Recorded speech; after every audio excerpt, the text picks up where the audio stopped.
One. আজকে সকালে আমি আবারও আমাদের যে নিটোর অর্থাৎ যেটিকে আমরা অর্থোপেডিক হসপিটাল বা পঙ্গু হসপিটাল বলি সেটিতে গিয়েছিলাম। তো সেখানে আমাদের প্রায় এখনো আমাদের আন্দোলনকারী 117 জন ভাই এবং একজন বোন, অ্যারাউন্ড 110 থেকে 20 জনের মতো আমাদের আন্দোলনকারী ভর্তি রয়েছেন। আসলে এখানে এমন আমাদের ভাই বোনরা রয়েছেন যাদের অনেকের এখন আসলে একটি পা নেই, অনেকের দুইটি পাই থাকবে না, এমন অনেকে রয়েছেন যার একটি হাত নেই। এই ভাই বোনদের সাথে আমাদের আজকেও দেখা হয়েছে। আমার সাথে বিভিন্ন সময় আসলে বিভিন্ন গ্রুপ, প্রাইভেট গ্রুপ বা ব্যক্তি বা প্রতিষ্ঠান যোগাযোগ করেছিল যে তারা তাদেরকে সহযোগিতা করতে চায়। এরকম এ পর্যন্ত আমি 3টি প্রতিষ্ঠান বা গ্রুপের কথাই যদি বলি, তাদের সাথে আসলে আমার কথা হয়েছিল। আমি তাদেরকে আমার জায়গা থেকে স্পষ্ট করে কথা বলেছিলাম যে আমরা আসলে একটি বিষয়ে সবসময় স্পষ্ট থাকতে চাই, সেটি হচ্ছে স্বচ্ছতার বিষয়। সেই জায়গা থেকে আমি তাদেরকে বলেছিলাম, আপনি যদি তাদেরকে সহযোগিতা করতে চান, আমি আপনাদেরকে দুইটি জায়গায় সহযোগিতা করতে পারি। এক, আমি সহযোগিতা করতে পারি যে কোন জায়গায় আমার কত সংখ্যক রোগী আছে এটি বলে, এবং দ্বিতীয় সহযোগিতাটি করতে পারি আমি যে ওই যে রোগীগুলো রয়েছে কার অবস্থা কেমন এটি বলে আমি তাদের সাথে আপনাদেরকে কানেক্ট করিয়ে দিতে পারি। প্রয়োজনে সর্বোচ্চ যদি আমার সুযোগ থাকে আমি সেখানে থাকতে পারি। কিন্তু আপনি আমার ভাই বোনদেরকে যে টাকাটি দিয়ে আসলে আর্থিকভাবে সহযোগিতা করতে চান সেটি আমি বা আমরা আসলে স্পর্শ করতে চাই না। সেই জায়গা থেকে এ পর্যন্ত এরকম 3টি গ্রুপ বা প্রতিষ্ঠান, আজকেও একটি ছিল, এর আগে 2টি সহযোগিতা করেছে, প্রায় 3টি গ্রুপ মিলে 60 লক্ষ টাকার মতো সহযোগিতা করেছে। এবং তারা তাদের জায়গা থেকে সরাসরি ওইরকম করে বিভিন্ন আর্থিক সংখ্যা আসলে খামে করে অর্থ ছিল সেটি তাদেরকে দিয়েছে। আমরা শুধু তাদেরকে দেখিয়ে দিয়েছি ইনাকে এত দিলে ভালো হয়, উনাকে এত দিলে ভালো হয়। সাথে একজন আমাদের সাথে ডক্টর থাকেন, তিনি সেভাবে সাজেস্ট করেন তাদের যে সামর্থ্য সেই অনুযায়ী। সেই জায়গা থেকে আমরা আজকে যে পরিমাণ অর্থ নিয়ে গিয়েছিলাম, বিভিন্ন জনকে বিভিন্ন মাত্রায় সহযোগিতা করা হয়েছে। হয়তো কাউকে 20 কিংবা কাউকে 30 কিংবা কাউকে 50 এরকম বিভিন্ন মাত্রায় সহযোগিতা করা হয়েছে। এবং তাদেরকে এই যে যেটি করা হয়েছে সেটির মাধ্যমে আসলে তাদের যে ফান্ড ছিল সেটি দিয়ে আমরা পুরো এই 110 থেকে 20 জনকে সহযোগিতা করতে পারিনি। আমরা অর্ধেক পেরেছি, 55 থেকে 60 জনের মতো। হয়তো বাকিদেরকে দেখা যাবে আমরা কালকেই সেই সহযোগিতাটুকু করার চেষ্টা করব। এই ক্ষেত্রে আমি আপনাদেরকে অনুরোধ একটি জিনিস জানাতে পারি, সেটি হচ্ছে যে আমরা জানি যে এই ফ্যাসিস্ট সরকার বিগত 16 বছরে সরকারকে ভিতর থেকে কিন্তু বা রাষ্ট্রকে অন্তঃসার শূন্য করে দিয়ে গিয়েছে। রাষ্ট্রের আর্থিক যে অবস্থা বা অর্থনৈতিক অবস্থা সেটি খুব একটা ভালো নয়। আমাদের দক্ষিণাঞ্চল পুরো বন্যায় প্লাবিত। সেই জায়গা থেকে সরকারের এই যে প্রসেসগুলো লিস্ট করা, এগুলো আমরা এটিও সমালোচনা করি যে সরকারের এটি আরো তড়িৎ গতিতে করা উচিত। সরকার যে গতিতে করছে এটি কখনোই আমরা সমর্থন করি না এবং এটি কিছুটা ধীর গতির হয়ে যাচ্ছে। সেই জায়গা থেকে আমরা মনে করি যে আবার সরকারকে একপাশে রেখে আমাদের ব্যক্তিগত জায়গা থেকেও, প্রাতিষ্ঠানিক জায়গা থেকেও, আমাদেরও সমাজের জায়গা থেকেও একটি দায়বদ্ধতা রয়েছে।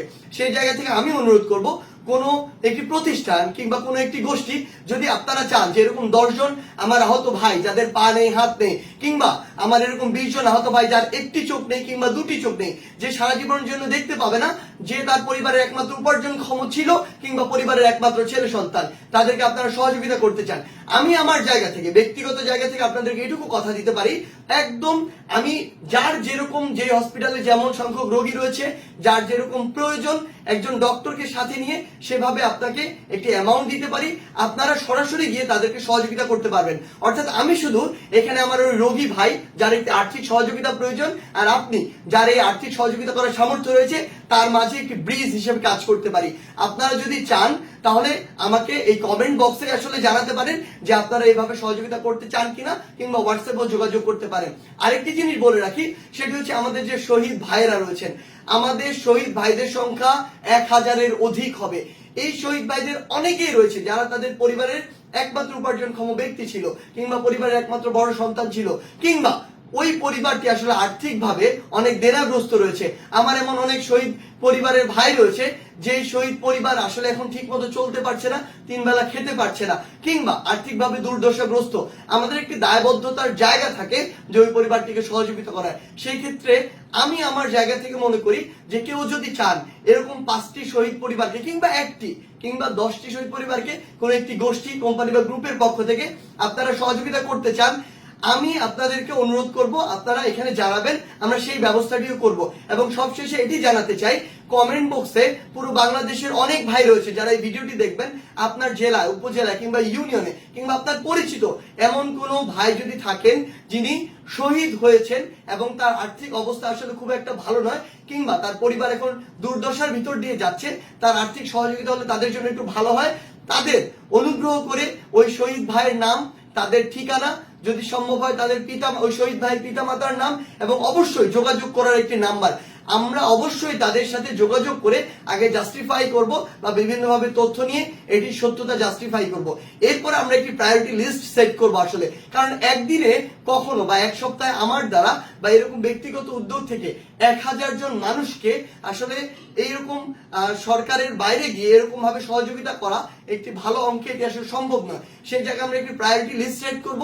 হয়তো দেখা যাবে যে আজকে 20 জনকে করা হলো, কালকে 20 জনকে করা হবে, তারপর দিন 20 জন। তবে এটুকু বলতে পারি, আমার প্রত্যেক শহীদ ভাইয়ের পরিবারের সাথে আমরা অবশ্যই যোগাযোগ করব।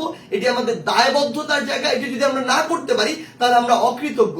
সেই জায়গা থেকে আপনারা কাইন্ডলি এটি কমেন্ট বক্সে জানাবেন যে কোন ভাইটির আসলে সহযোগিতাটি খুব দ্রুত প্রয়োজন, তার পরিবার একটি আর্থিক কষ্টের মধ্যে দিয়ে যাচ্ছে। এটি যদি জানান তাহলে আমরা একসাথে সকলে মিলে আমাদের যে শহীদ ভাইরা রয়েছে তাদের পরিবারের পাশে, কিংবা আমাদের যে আহত ভাইরা এখন একটি কষ্টের মধ্যে দিয়ে যাচ্ছে, সাফারিংস এর মধ্যে দিয়ে যাচ্ছে, এবং অনেক আহত ভাই রয়েছেন তারা তাদের সারা জীবন এই সাফারিংস এর মধ্যে দিয়ে যাবেন। একটি পা হারিয়েছেন, দুটি পা হারিয়েছেন, একটি চোখ হারিয়েছেন, একটি হাত হারিয়েছেন। এই ভাইদেরকে যেন আমরা একটি লং টাইমে সাস্টেইনেবল একটি সহযোগিতা করতে পারি, তাদের পাশে থাকতে পারি, আমাদের দায়বদ্ধতার যে জায়গাটি সেটি ন্যূনতম হলেও পূরণ করতে পারি, সেই চেষ্টাটি আমরা করতে চাই। আমরা আপনাদের সকলের সহযোগিতা চাই। ধন্যবাদ।